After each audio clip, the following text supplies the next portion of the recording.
आप देख रहे हैं डीएनए लाइव। हमारे चैनल से जुड़ने के लिए चैनल को सब्सक्राइब करें और आपके विचार कमेंट। खबर रामनगरी अयोध्या से। मुख्यमंत्री योगी आदित्यनाथ अपने एक दिवसीय दौरे अयोध्या पर थे। आज वो हरिधाम गोपाल पीठ में साकेतवासी जगतगुरु रामानंदाचार्य स्वामी श्री हरियाचार्य जी महाराज की 17वीं पुण्यतिथि की पूर्व संध्या पर श्रद्धांजलि सभा में शामिल हुए। उन्होंने स्वामी जी के चित्र पर माल्यार्पण कर पुष्पांजलि अर्पित की। इसी के साथ उन्होंने मंदिर आंदोलन के सभी नायकों को भी याद किया। इस मौके पर दशरथ राजमहल के बिंदु गद्याचार्य स्वामी देवेंद्र प्रसादाचार्य जी महाराज, श्री राम वल्लभा कुंज के अधिकारी श्री राजकुमार दास जी महाराज, अर्जुन द्वाराचार्य जगतगुरु कृपालु रामभूषण दास जी महाराज, तुलसी छावनी के पीठाधीश्वर महंत जनार्दन दास जी महाराज, डांडिया मंदिर के महंत गिरीश दास जी महाराज, राम वैदेही भवन के महंत रामजी शरण महाराज, पत्थर मंदिर के महंत मनीष दास जी महाराज सहित बड़ी संख्या में साधु संत उपस्थित रहे। आए हुए अतिथियों का स्वागत हरिधाम गोपाल पीठ के पीठाधीश्वर जगतगुरु रामानंदाचार्य स्वामी राम दिनेशाचार्य महाराज ने किया। देखिए क्या कुछ कहा मुख्यमंत्री योगी आदित्यनाथ जी ने। में करतल ध्वनि से आप सभी लोग स्वागत करें। जी जी जी हाँ, अजय सिंह जी और रवि पाठक जी श्री राम जी महाराज का स्मृति चिन्ह प्रदान कर रहे हैं और इसी के साथ श्री अर्पित दास जी महाराज श्री हनुमान जी के गदा प्रदान करके श्री मुख्यमंत्री जी का स्वागत कर रहे हैं।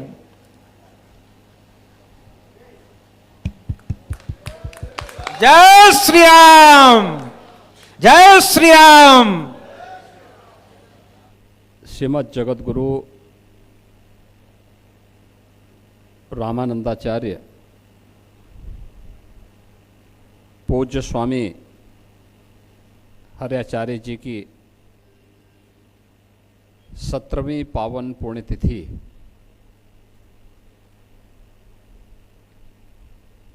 कि आज के इस कार्यक्रम में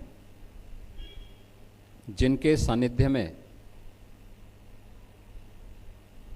यह कार्यक्रम यहाँ पर आयोजित है, ऐसे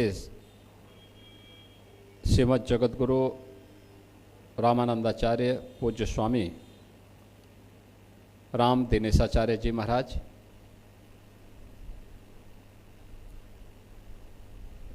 दशरथ गद्दी के पूज्य महंत श्री देवेंद्र प्रसादाचार्य जी महाराज,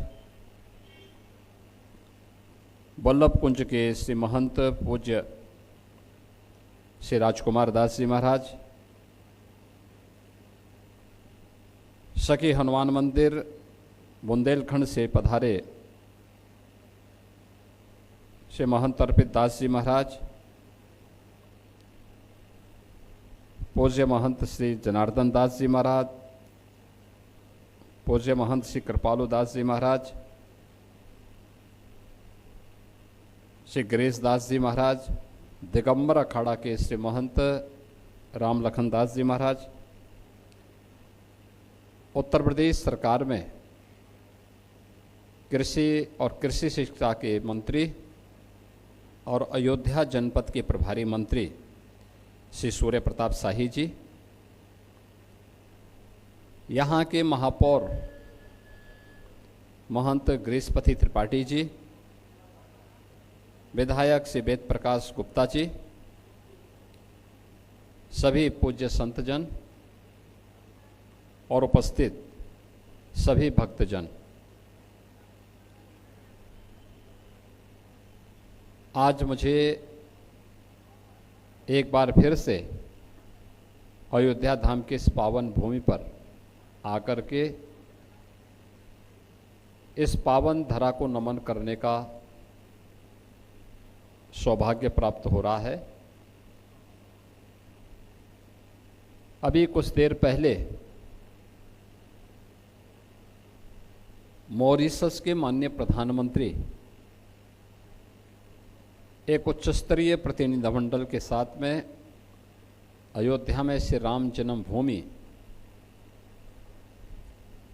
मंदिर में श्री रामलला का दर्शन करने के लिए आए थे और दर्शन के उपरांत वे यहाँ से प्रस्थान किए हैं।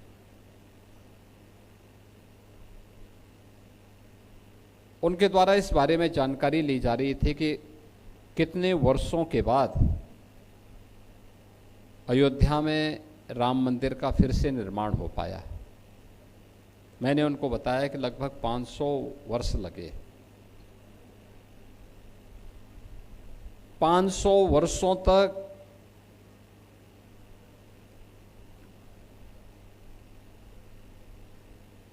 कोई एक धर्मावलंबी लगातार सम विषम परिस्थितियों में अपनी आस्था के लिए संघर्ष करे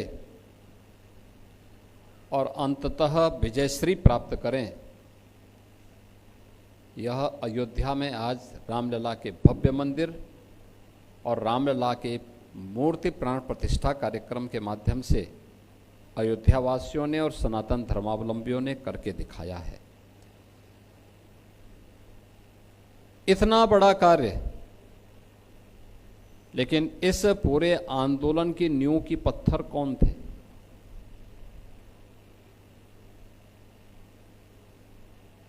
जिन लोगों ने अपनी परवाह नहीं की, अपने स्वास्थ्य की परवाह नहीं की,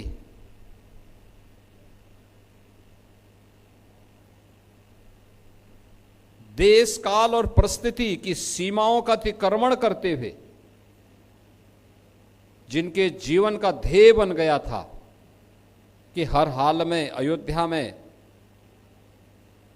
से राम मंदिर का निर्माण करना है, और जिनके हर स्वर में एक ही बात गूंजती थी, जिनका एक मंत्र बन चुका था कि रामलला हम आएंगे, मंदिर वहीं बनाएंगे। उन पूज्य संतों की साधना और संघर्ष का परिणाम आज अयोध्या में भव्य राम मंदिर के रूप में हम सबको देखने को प्राप्त हो रहा है। और उस पूज्य संतों की परंपरा में यहां पर मुझे लंबे समय तक गोरक्षपीठ के कार्यक्रमों में जो सानिध्य प्राप्त होता था, जगत गुरु रामानंदाचार्य पूज्य स्वामी हरि आचार्य जी महाराज का सानिध्य गोरक्षपीठ से जुड़े हुए प्रत्येक कार्यक्रम में मुझे हर वर्ष प्राप्त होता था। उनमें विद्वता थी, मूल्यों और आदर्शों के प्रति जूझने की सामर्थ्य थी। श्री राम जन्मभूमि के लिए एक जज्बा था, लेकिन उतनी ही सहजता और सरलता के साथ, बिना किसी प्रवाह के जगत गुरु के प्रतिष्ठित पद पर विराजमान होने के बावजूद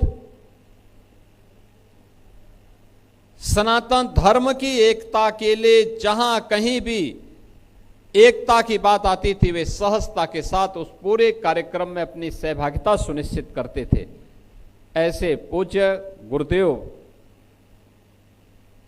जगत गुरु रामानंदाचार्य पूज्य आचार्य श्री हरि आचार्य जी महाराज की 17वीं पुण्यतिथि के कार्यक्रम में आज उनका पुण्य स्मरण करने और उनके श्री चरणों में नमन करने का एक सौभाग्य हम सबको प्राप्त हो रहा है। मैं इस अवसर पर पूज्य आचार्य के प्रति बड़ी विनम्रतापूर्ण तरीके से अपनी श्रद्धा सुमन अर्पित करते हुए उन्हें नमन करता हूं।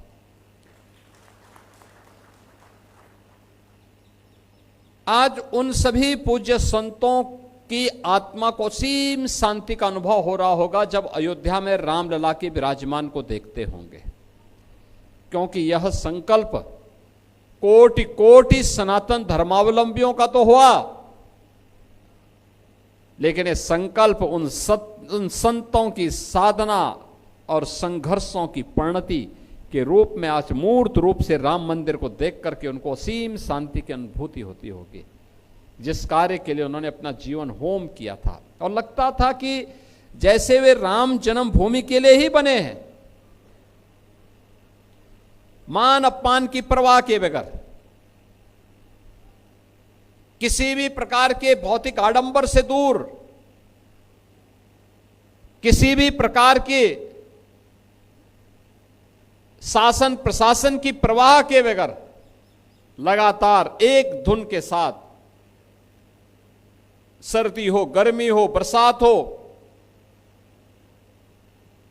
लू हो, अंधड़ हो, अतिवृष्टि हो, अनावृष्टि हो, पहाड़ हो, मैदान हो, जैसी भी परिस्थिति बनी, संघर्ष करने का एक जज्बा, और उस जज्बे के, उस साधना की परिणति क्या है? आज जब अयोध्या में रामलला को विराजमान होते हुए देखते होंगे तो सचमुच उन सभी पूज्य संतों के मन में असीम आनंद की अनुभूति हो रही होगी। मैंने ऐसे सैकड़ों उन संतों का दर्शन किया है जिनका राम जन्मभूमि आंदोलन के लिए ही पूरा जीवन समर्पित था, और मुझे उन संतों के सानिध्य में अनेक वर्षों तक कार्यक्रमों में सहभागी बनने का सौभाग्य प्राप्त हुआ। अभी मैं कुछ देर पहले दिगंबर अखाड़ा के श्री महंत सुरेश दास जी महाराज का हालचाल लेने के लिए गया था मठ में। उनके पूज्य गुरुदेव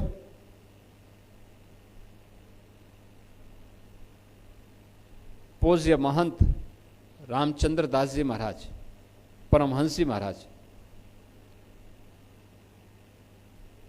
अंतिम समय में जब वह SGPGI में भर्ती थे, मेरे पूज्य गुरुदेव ने मुझे कहा कि भाई परमहंसी को जाके देख के आओ, वहां पे क्या स्थिति है, देखो क्या हाल है, क्या करना है, वहां पे व्यवस्था कराओ। मैं SGPGI गया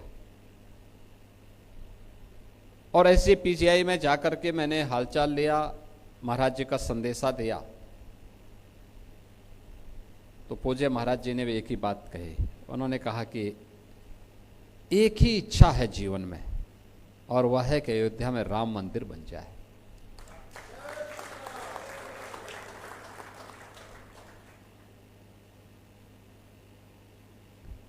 मैंने कहा महाराज जी और कोई आवश्यकता? उन्होंने कहा नहीं, और कोई आवश्यकता नहीं, ये तो नश्वर काया है,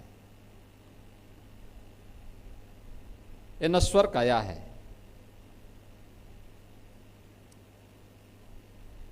जीवन में केवल एक इच्छा है हम संतों की, वह है अयोध्या में राम मंदिर का निर्माण।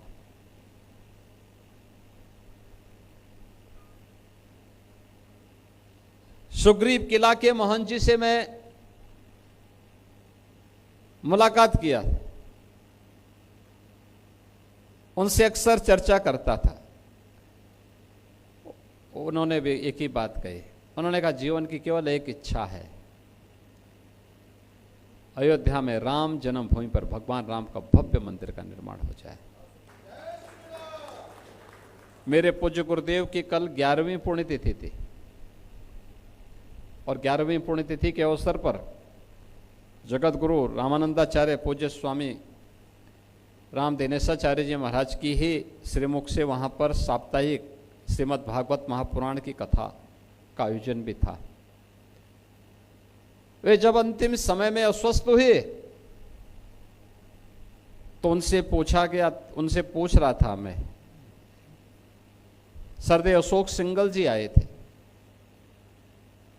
तो अशोक जी को आधे घंटे तक देखते रहे। अंत में उन्होंने अशोक जी से कहा, अशोक जी बताओ राम मंदिर का निर्माण कब होगा? तो अशोक जी की आंखों में आंसू आ गए। उन्होंने कहा महाराज जी जरूर होगा। मैंने उनसे पूछा, मैंने कहा कोई बात, किसी प्रकार की कोई इच्छा, कोई अन्य चीज, कोई चीज मंगवानी? उन्होंने कहा नहीं, हम लोगों की कोई अपनी व्यक्तिगत इच्छा नहीं, एक ही इच्छा है, अयोध्या में राम लला विराजमान हो जाए, भव्य मंदिर का निर्माण हो जाए। आप सोचो ना, जिससे भी बातचीत करते थे अपने देश के लिए, अपने धर्म के लिए, अपने मानबिंदु के लिए जो महत्व राष्ट्रीय जीवन में राष्ट्रीय प्रतीकों का होता है, यही धार्मिक जीवन में आस्था के प्रतीकों का वही महत्व होता है। मंदिर हैं, अयोध्या है, काशी है, मथुरा है, या वे सभी पूज्य धर्मस्थल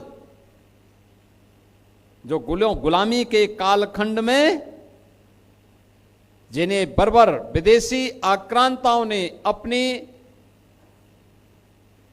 आक्रांत निगाहों से अपवित्र किया था, उनका ससम्मान, उनकी पुनर्प्रतिष्ठा का कार्यक्रम हो। यही तो इच्छा थी, यही संघर्ष था, उनकी पुनर्प्रतिष्ठा के कार्यक्रम को सकुशल हम संपन्न कर सके। अविरल गंगा, निर्मल गंगा के दर्शन हर भारतीय को हो सके। हमारी नदी परंपरा फिर से पुनर्जीवित होकर के सस्य श्यामला इस पावन धरा को फिर से सोना उगलने वाली धरती के रूप में स्थापित करके सोने की चिड़िया बना ले। नित्य गायत्री की वंदना हर सनातन धर्मावलंबी के घर में हो। गो पूजा का कार्यक्रम, गो सेवा का कार्यक्रम हर सनातन धर्मावलंबी के घर में हो। यह हर सनातन धर्मावलंबी का संकल्प बनना चाहिए। हर सनातन धर्मावलंबी का यह संकल्प बनना चाहिए कि अगर सनातन धर्म के इन प्रतीकों और इन मान बिंदुओं की पुनर्स्थापना के कार्यक्रम को हम संपन्न कर रहे हैं, तो हमें अपने राष्ट्रीय प्रतीकों का भी सम्मान करना होगा। हर घर पे तिरंगा दिखना चाहिए। भारत के संविधान के प्रति भारत के हर नागरिक के मन में सम्मान का भाव होना चाहिए। और भारत और भारतीयता के लिए जिस भी महापुरुष ने, जिस भी क्रांतिकारी ने, जिस भी स्वतंत्रता संग्राम सेनानी ने और देश की सेनाओं के साथ देश की रक्षा के लिए समर्पण के भाव के साथ कार्य करने वाले जिन जवानों ने योगदान किया है, उन सब के प्रति हमारे मन में श्रद्धा और सम्मान का भाव होगा। और यही एक सच्चे सनातन धर्मावलंबी की पहचान है। याद करिए ना, जब हनुमान जी लंका में जा रहे हैं, लंका को ढूंढने के लिए, तो मैनाक पर्वत बीच में आता है कि आप विश्राम कर लीजिए, लंबी छलांग है, थक गए होंगे।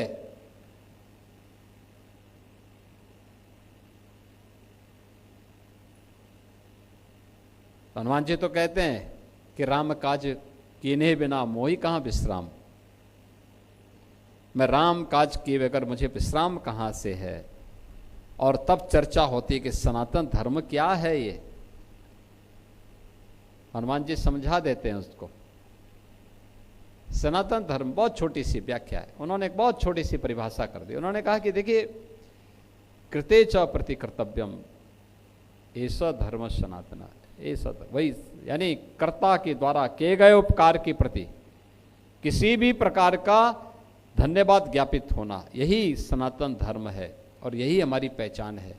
आज हम गौ की पूजा करते हैं इसलिए क्योंकि गौ हमारी संस्कृति की, हमारी भारतीय सनातन धर्म की प्रतीक है। हम गंगा की पूजा करते हैं इसलिए क्योंकि जल ही जीवन है और नदी संस्कृति से ही हमारा सनातन संस्कृति पनपी है। भगवान राम, भगवान कृष्ण, भगवान विश्वनाथ, मां गंगा, मां यमुना, मां सरयू, इन सब की पूजा हम इसलिए करते हैं क्योंकि हमारे प्रतीक हैं।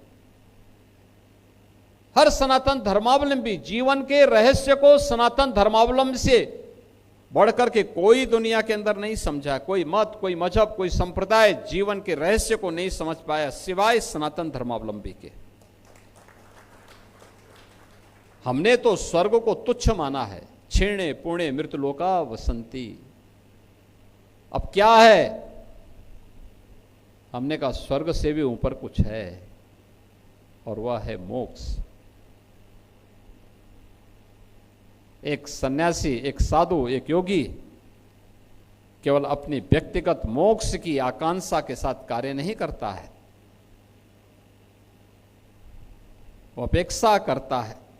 धर्म को उसने केवल मोक्ष प्राप्ति का साधन नहीं माना है, उसने कहा इस जीवन में सांसारिक उत्कर्ष के लिए कार्य करूंगा, पुरुषार्थ के लिए साथ कार्य करूंगा, और मोक्ष इसके बाद जब मैं अपने सांसारिक उत्कर्ष के लक्ष्य को प्राप्त कर लूंगा तो मोक्ष स्वतः मुझे प्राप्त हो जाएगा। एक केवल भारत का ही सन्यासी कह सकता है, एक सनातन धर्मावलंबी ही कह सकता है। और इसीलिए यही भाव इन पूज्य संतों का था, जिन भावों के साथ आज हम यहां पर जुड़ने के लिए आए हैं। पूज्य महाराज जी का सानिध्य एक लंबे समय तक हम लोगों को प्राप्त होता था, और मुझे प्रसन्नता है कि जगतगुरु रामानंदाचार्य जी की इस पावन परंपरा को आज यहाँ पर उनके शिष्य पूज्य जगतगुरु रामानंदाचार्य, यहाँ पर रामानंदाचार्य स्वामी रामदेनेशाचार्य जी महाराज निरंतर उसी भाव भूमिका के साथ आगे बढ़ाने का कार्य कर रहे हैं। मुझे ये जानकारी उन्होंने दी कि अगर 12 या 13 में से, मैंने कहा मैं 12 को तो वहाँ आ रहा हूँ, 13 को पहले से कुछ और कार्यक्रम लगे हुए हैं, 12 को मेरा सौभाग्य होगा कि अगर मैं पूज्य महाराज जी के श्री चरणों में नमन कर सकूं। और मुझे अच्छा लगा कि आज यहाँ पर आप सबकी उपस्थिति पूज्य आचार्य के प्रति मुझे यहाँ पर विनम्र श्रद्धांजलि करने का अवसर प्राप्त हुआ है। मैं इस अवसर पर पूज्य महाराज जी के श्री चरणों में नमन करते हुए अपनी विनम्र श्रद्धांजलि अर्पित करता हूँ। उनकी कृपा हम सब पर बनी रहे, इस बात की कामना करते हुए अपनी वाणी को विराम देता हूँ। आप सब मेरे साथ बोलेंगे, बोले सत्य सनातन धर्म की। पूज्य साकेत वासी जगत गुरु स्वामी श्री हरियाचार्य जी महाराज की पुण्यतिथि के सायंकाल पूर्व संध्या पर पूज्य योगी आदित्यनाथ जी महाराज ने आकर के और गुरुदेव भगवान को श्रद्धांजलि अर्पित किया और कहा कि संतों के प्रति जिस प्रकार से आदर का भाव होना चाहिए, जिन्होंने इतना संघर्ष करके 500 वर्षों के बाद राम जन्मभूमि का निर्माण कराया है, उनके प्रति अपनी संवेदना व्यक्त करने के लिए आज हरिधाम पीठ में पूज्य योगी जी महाराज का आगमन हुआ। और कुछ विशेष बात नहीं, बस वो उनकी श्रद्धा रखते हैं वो संतों के प्रति, और उसी परिप्रेक्ष्य में उनका आज आगमन हुआ।